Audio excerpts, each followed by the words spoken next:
Hello guys, कैसे हैं आप? उम्मीद करते हैं कि आप सब खैरियत से होंगे, खुश होंगे। भाई देने जा रहे हैं एडिट वीडियो करण के। अगर आपको पसंद आए तो लाइक और सब्सक्राइब जरूर कर लीजिएगा।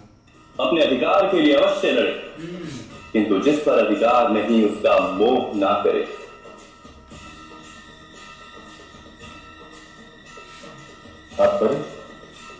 तात्पर्य ये अंगराज कि बड़े से बड़ा पर्वत भी छोटी सी नदी का मोह नहीं रखता। नदी को रोकने का प्रयत्न करने वाले पर्वत को टूटना पड़ता। नदी पर अधिकार तो समुद्र का ही।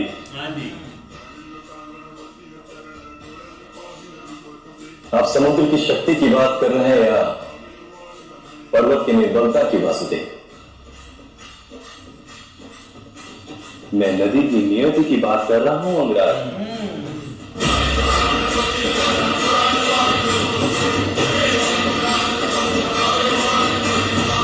एक ऐसा योद्धा भी था जिसने अर्जुन के साथ साथ श्री कृष्ण और हनुमान जी को पीछे खिसका दिया था। एक ऐसा योद्धा जो अर्जुन के समान ताकतवर, जिसकी प्रताप ध्वनि सुनकर देवता भी मौन हो गए। वह था कर्ण, सूर्य पुत्र, जन्म से ही कवच और कुंडल धारण किए हुए, और उसके श्री शक्ति कवच ने उसका स्वाभिमान था। कान ऐसा स्वयं देवराज इंद्र याचक बन गया और कर्ण ने मुस्कुराकर अपनी रक्षा तक दान कर दी। कर्ण पराक्रमी था और उसके जीवन का एक व्रत था ऋण चुकाने का, जिसने उसे सम्मान दिया। कर्ण उसके साथ अड़ी खड़ा था। वह जानता था धर्म क्या है और उसने मित्रता को धर्म से ऊपर रखा। ये उसका त्याग भी था और उसे कभी युद्ध भूमि में जब कर्ण का पहिया दशा तब भी वो विचलित नहीं हुआ। और अंतिम क्षण में उसके अपने निर्णय उसके विरुद्ध खड़े हो गए। कर्ण कभी हारा नहीं था, बस उसने अपने वचन की कीमत चुकाई थी, और यही उसे साधारण नहीं महान बनाता है।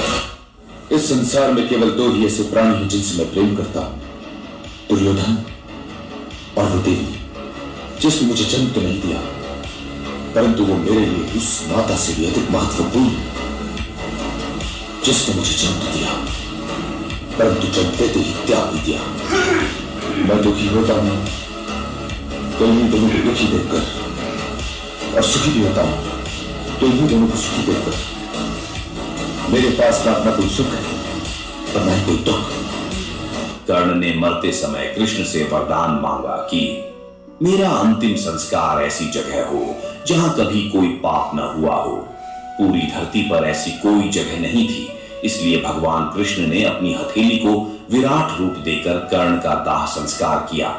लेकिन क्या आप जानते हैं, कुंती ने कर्ण की मृत्यु के बाद पांडवों को कौन सा भयानक सच बताया, जिससे युधिष्ठिर ने पूरी स्त्री जाति को ही श्राप दे दिया? जानने के लिए साथ बने रहे। पार्ट 7 जल्द आ रहा है। आप यहां मुझसे दान प्राप्त करने आए थे।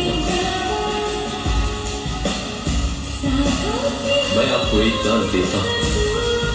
आपको केवल अपने एक पुत्र की मृत्यु के लिए रोना होगा। आपके 4 पुत्रों का वध नहीं करूंगा।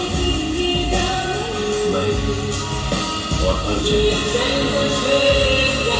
केवल हम दोनों एक दूसरे के प्राण लेने के लिए करेंगे। कहाँ है कवच और कुंडल? कवच और कुंडल अभी भी नहीं है गुफा, लेकिन आप उसके अंदर कहीं से नहीं आ सकते। उसके अंदर से लगातार एक रोशनी निकलती है। अब जब आप उसके अंदर कहीं से नहीं आ सकते तो वहाँ सूरज की रोशनी भी अंदर नहीं पहुंच पाती, मगर उसके अंदर से रोशनी बाहर। ये मान्यता है कि कर्ण का कवच और कुंडल वहां रखा हुआ है। तो जब उसको लेके अंदर जा रहे थे तो रथ का पहिया एक श्राप के तले फंस गया था। इस जगह पे वहां पे एक गुफा तैयार की गई और वहां छुपा लिया गया। कवच और कुंडल इतना शक्तिशाली था कि उसको इंद्र भी ऊपर नहीं लेके जा पा रहे थे। मतलब वो रथ पे इतना वजनी पड़ रहा था कि रथ का पहिया फंस गया। तो मजबूरी हो गई थी कि इसको हटाऊंगा तो रथ का पहिया निकलेगा। तो वो आदमी गुफा के अंदर कहीं छुपा फंसा हुआ।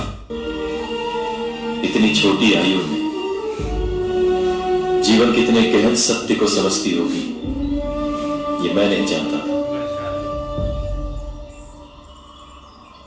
जो मार्ग मैं अब तक नहीं देख सका था, तुमने बिना कुछ बोले ही दिखा दिया। अवश्य ही तुम्हें जो प्राप्त करेगा वो जीवन में कभी मार्ग नहीं भूलेगा।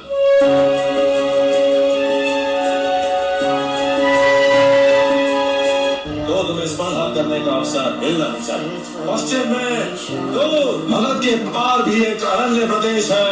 अंग भूमि नाम है उस प्रदेश का। पितामह भीष्म ने उस भूमि के निवासियों पर विजय प्राप्त की थी, पर आज वहाँ कोई राजा नहीं। मैं तुम्हें अंग का राजा घोषित करता हूँ। नहीं राजकुमार, हम पे इतना बड़ा उपकार मत कीजिए जो हमारे समग्र जीवन को कुछ उपकार का कोई भाव नहीं है मेरे मन में। पंचशील दुर्योधन सभी महान योद्धाओं को अपना मित्र मानता है। दुर्योधन, हस्तिनापुर पर आपका कोई अधिकार है?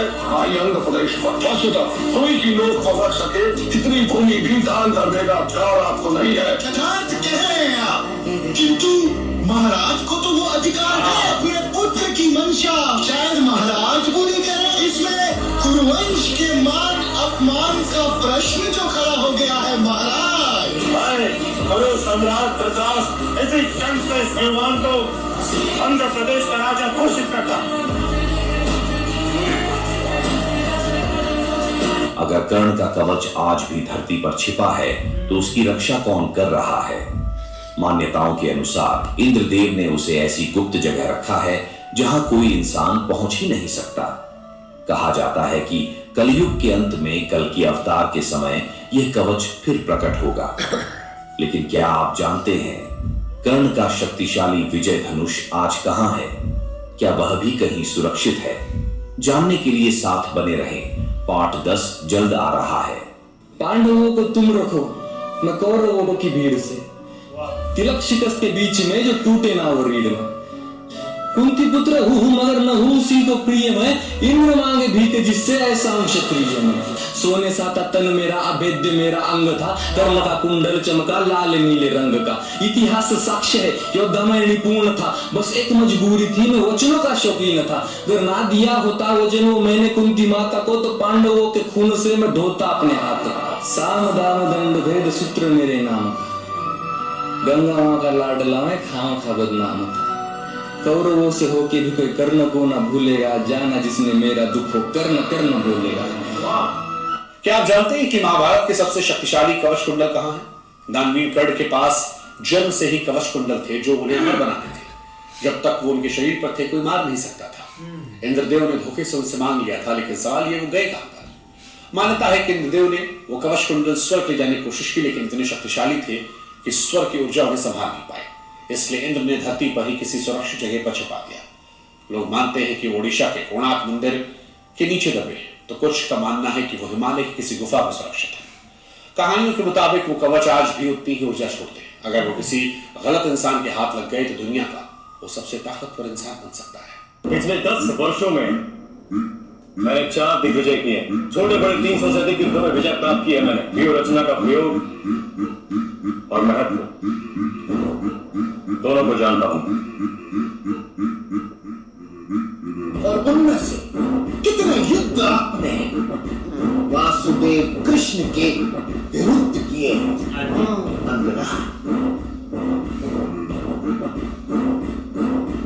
रेगिस्तान चाहे कितना भी विस्तार कर ले, वन चाहे कितनी भी वनस्पति उगाए, नदी चाहे कितनी भी तेजी से दौड़े, समुद्र के तट पर सबको रुक जाना पड़ता है। वासुदेव कृष्ण कितनी भयानक माया है, ये आप नहीं जानते।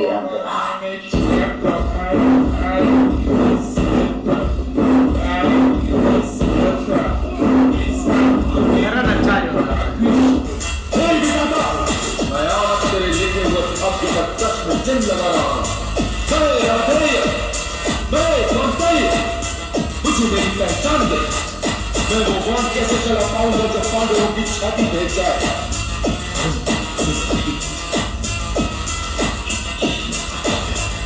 तुम्हें धर्म और अधर्म के बीच होने वाले महायुद्ध में अधर्म का पक्ष लेना मेरा कर्तव्य क्यों बनने दिया? मैं 5-5 महारथियों का भाई, किंतु अकेला तू मुझे त्याग सकता है बता। मेरी माता मुझे त्याग सकती है, किंतु मैं तुझे नहीं त्याग सकता।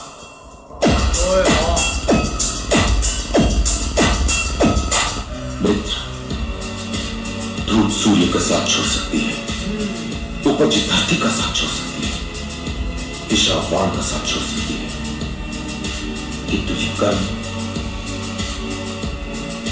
कर्ण दुर्योधन का साथ कभी नहीं छोड़ सकता, कभी नहीं छोड़ सकता।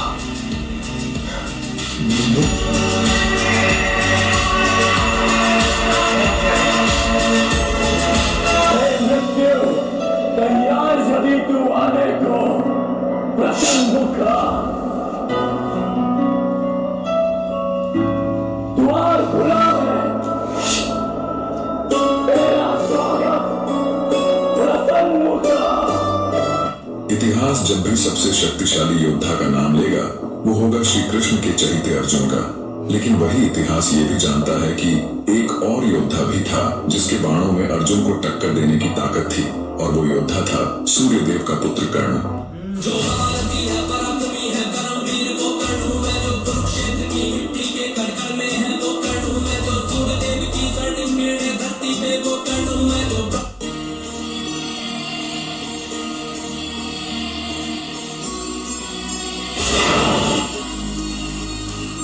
इंद्र के पुत्र को अग्नि का भय नहीं आता।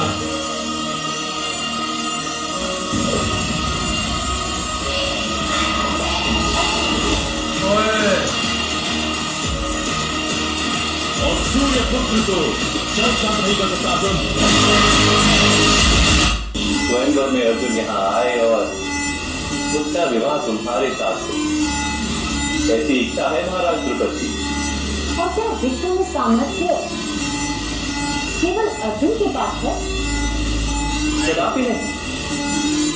धरती केवल एक ही रत्न को जन्म दे, ऐसा कैसे हो सकता है? अंगराज कर्ण भी समर्थ। यदि उन्होंने प्रतियोगिता में भाग लिया तो वो लक्ष्य भेद अवश्य करेंगे।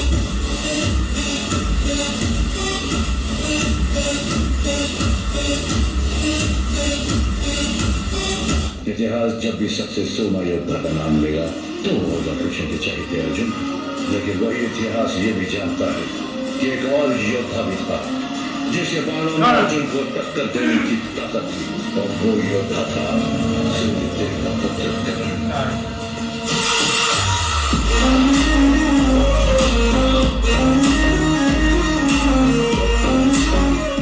इतिहास जब भी सबसे सोमा योद्धा का नाम लेगा तो होगा कृष्ण के चहीते अर्जुन। लेकिन वही इतिहास ये भी जानता है कि एक और योद्धा भी था जिसे बाणों में अर्जुन को टक्कर देने की ताकत थी। यदि अकेले युद्ध करने का साहस ना हो रहा हो भ्राताश्री, तो पांचों आ जाइए। आप में से कोई भी दुर्योधन को गदा युद्ध में हरा नहीं सकता। मजले भैया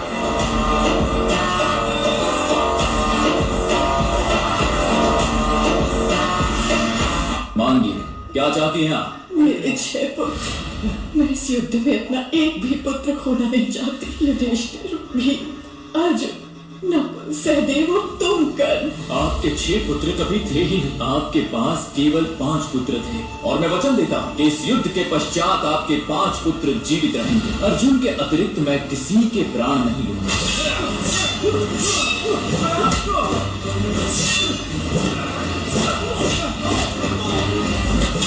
चाहूं तो एक बार में तुम्हारा शीश अलग कर दूं और ये युद्ध यही समाप्त कर दूं, पर मैं ऐसा नहीं करूंगा, क्योंकि मैंने किसी को वचन दिया था कि अर्जुन के अतिरिक्त किसी बानर को नहीं मारूंगा। नकुल, सहदेव, ले जाओ अपने भाई को अपने कंधों पर और बताओ अपनी माँ को कि दानवीर कर्ण ने एक बार फिर उनके ज्येष्ठ पुत्र को जीवन दान दे दिया।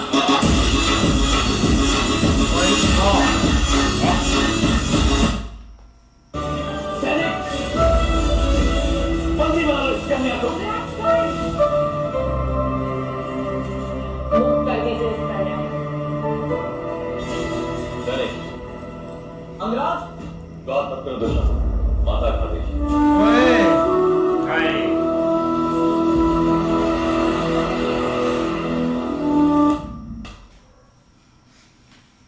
ऐसे ही यार बहुत प्यारे एडिट वीडियो थे, लेकिन देखा जाए ना भाई, हिस्ट्री जो लूजर होते हैं ना उनको याद नहीं रखती। लेकिन अगर भाई करण जैसा लूजर हो तो हर एक जगह पर भाई याद रखा जाता है। अब हम तो भाई तब इमोशनल थे, ऐसी बातें निकल गई करण के बारे में, लेकिन भाई जो बंदे ने एक वादा किया था ना उसको पूरा किया। उसने बोला मतलब कि मैं दुर्योधन का साथ दूंगा चाहे जो भी हो जाए। तो भाई एंड मतलब कि एंड तक वो साथ देता रहा, चाहे उसको पता था कि यार ये अधर्म है, कृष्णा जी मेरे अगेंस्ट है, सारा कुछ मेरे अगेंस्ट है, हाथ आके मेरी माता भी अगेंस्ट है, लेकिन फिर भी यार वो आपने प्रॉमिस पारी मतलब कि टिका रहा है। तो ये एक बड़े वॉरियर जो होते हैं ना, उनकी एक जुबान होती है कि हमने एक इस चीज से फिरना नहीं है। दूसरा जो वचन था ना, वो उन्होंने भाई कुंती जी को दिया था कि मैं आपके चारों पुत्रों को भाई मतलब के टच भी नहीं करूंगा। तो वही बात हुई भाई, चारों की मतलब के जान बख्शी, जो कि इजी वो मतलब कि उनको एक मार सकते थे उधर है। लेकिन भाई करण बहुत बड़ा एक योद्धा थे। बाकी लास्ट जो दुर्योधन भाई रो रहा था ना, उसकी वजह भी यही थी कि उनकी मतलब के दोस्ती बहुत एक गहरी थी। शॉट भाई वाकई सारे कमाल के हैं। ऐसे ही दानवीर करण को दानवीर नहीं कहा जाता था। जैसे आप देखिए कि उसने अपना कवच और कुंडन जो थे ना, वो दान में दे दिए थे इंद्रदेव को।